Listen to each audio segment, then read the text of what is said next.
마가복음 11장 27절부터 12장 12절 말씀입니다. 오늘 본문의 배경이에요입니다. 앞서 예수님은 성전을 깨끗게 하신 사건으로 한바탕 소동을 일으키셨습니다. 그러자 종교 지도자들은 예수님께 어떤 권위와 권한으로 이런 소동을 일으키는지 논쟁하려 합니다.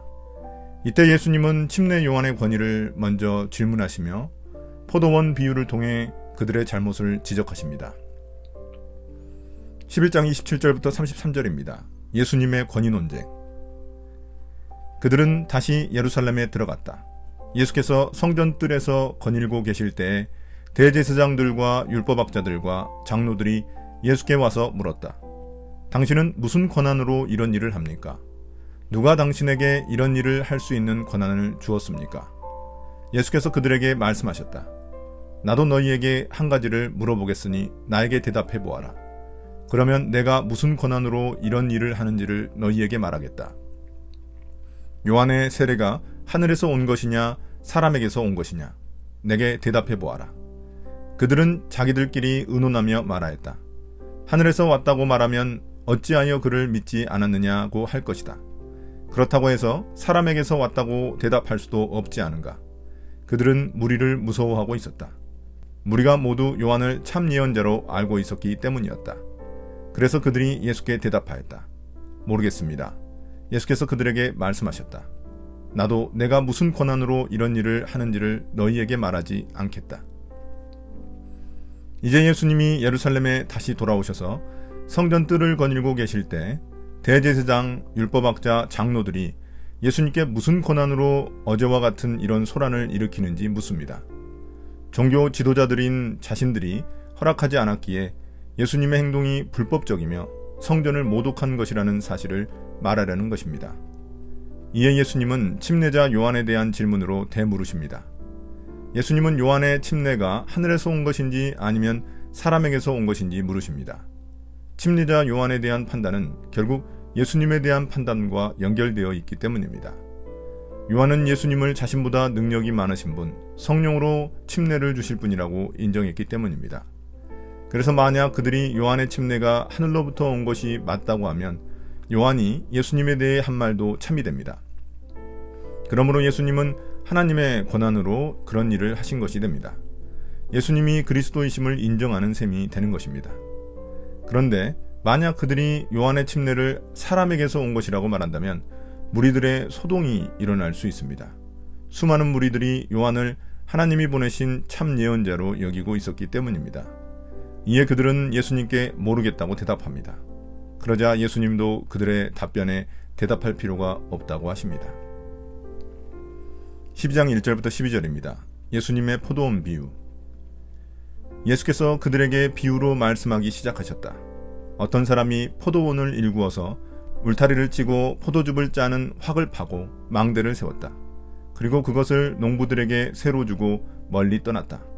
때가 되어서 주인은 농부들에게 포도원 소출의 얼마를 받으려고 한 종을 농부들에게 보냈다. 그런데 그들은 그 종을 잡아서 때리고 빈손으로 돌려보냈다. 주인이 다시 다른 종을 농부들에게 보냈다. 그랬더니 그들은 그 종의 머리를 때리고 그를 능욕하였다. 주인이 또 다른 종을 농부들에게 보냈더니 그들은 그 종을 죽였다.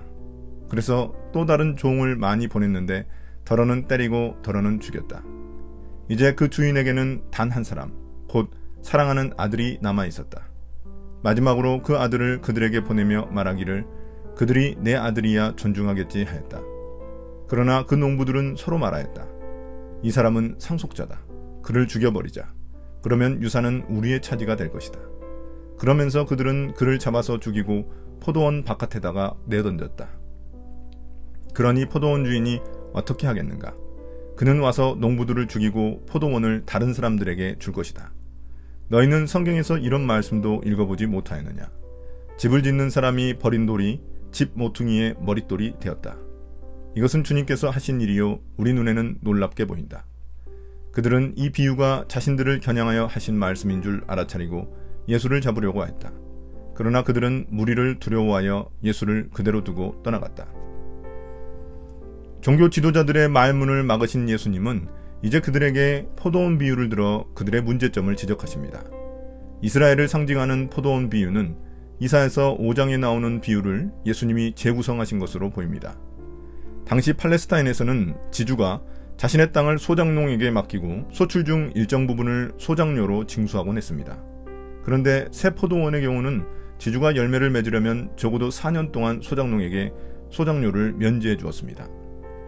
그리고 때가 되어 지주는 소장료를 걷기 위해 자신의 한 종을 보냅니다. 그런데 소장농들은 그 종을 잡아 때리고 빈손으로 돌려보냅니다. 주인이 또다시 자신의 종을 보냈지만 그 역시 때려서 능욕하였습니다. 세 번째로 종을 보냈지만 이번에도 그 종을 죽여버립니다. 그래서 네 번째는 많은 종들을 보냈는데 몇몇은 때리고 나머지는 죽여버립니다. 사실 이런 일은 현실적으로 일어나기 힘든 일입니다. 그럼에도 불구하고 예수님이 이러한 비유를 드신 이유는 소장농들의 모습이 마치 지금의 종교 지도자들과 비슷하기 때문입니다. 이스라엘의 역사 속에서 하나님은 그의 백성들을 위해 많은 예언자들을 보내셨습니다. 그런데 이스라엘 백성들은 예언자들의 외침에 올바로 반응하지 못했고 예언자를 능욕하고 모욕하고 때리고 죽였습니다. 그러자 이 비유에서 포도원 주인은 가장 비현실적인 결단을 내리게 됩니다. 자신의 종들이 다 죽임을 당했는데 마지막으로 주인은 자신의 사랑하는 아들을 보냅니다. 이 아들이 바로 예수님 자신을 상징합니다. 그런데 이 소장농들은 상속자인 아들까지도 죽이고 포도원 밖으로 던져버렸습니다. 이런 그들의 행동은 앞으로 종교 지도자들이 예수님에게 어떻게 행동할지를 암시합니다. 결국 포도원 주인은 자신이 직접 찾아와 소장농들을 죽이고 포도원을 다른 사람에게 주게 됩니다. 여기서 알 수 있듯 악한 소장농들의 죽음으로 이야기가 끝나는 것이 아니라 다른 소장농들에게 포도원이 주어진다는 사실입니다. 그 새로운 소장농들이 바로 교회 공동체입니다. 또한 주인의 아들도 죽임을 당하는 것으로 끝나지 않습니다. 예수님은 시편 118편 22절 23절을 인용하셔서 사람들에게 버림받은 돌이 하나님에 의해 집 모퉁이 머릿돌이 되어 다시 존귀케 될 것이라고 말씀하십니다. 이는 예수님이 사람들에게 버림받아 죽임당하시지만 다시 부활하셔서 하나님 우편에 앉게 되실 것을 예고하시는 것입니다. 이런 예수님의 비유가 끝나자 종교 지도자들은 회개하기는커녕 이 비유의 악한 소장농들이 자신들이라는 것을 알아채고 그 비유처럼 예수님을 죽이려 합니다. 그러나 그들은 무리들이 두려워 예수님을 그대로 두고 떠납니다. 오늘의 묵상입니다. 종교 지도자들은 신앙에 대한 모든 권위를 자신들이 독점하고 있다고 착각했습니다. 그러나 예수님은 그들이 마땅히 두려워해야 할 하나님을 두려워하지 않고 오히려 민심을 두려워하는 것을 아시고는 침례 요한의 예로서 반박하십니다. 이런 종교 지도자들의 탐욕과 이중성을 포도원 비유를 통해 드러내십니다. 예수님의 포도원 비유의 핵심은 하나님의 끊임없는 인내와 사랑을 거절한 종교 지도자들의 배신과 탐욕입니다. 포도원 주인이 종들이 계속 죽어나가는데도 왜 자신의 아들까지 보내셨을까요? 소장농들에게 긍휼을 베푸시기 위해서입니다. 그러나 그들은 그 기회마저도 버리고 말았습니다. 그렇다면 우리의 교회 지도자들의 모습은 어떻습니까? 자신들의 권위는 강조하면서 오히려 하나님의 권위는 무시하고 있지는 않습니까? 그 모든 것의 원인은 탐욕 때문입니다. 그 탐욕을 다스리는 유일한 방법은 나의 권위를 언제나 하나님의 말씀인 성경의 권위 아래에 있다는 사실을 명심하는 것입니다.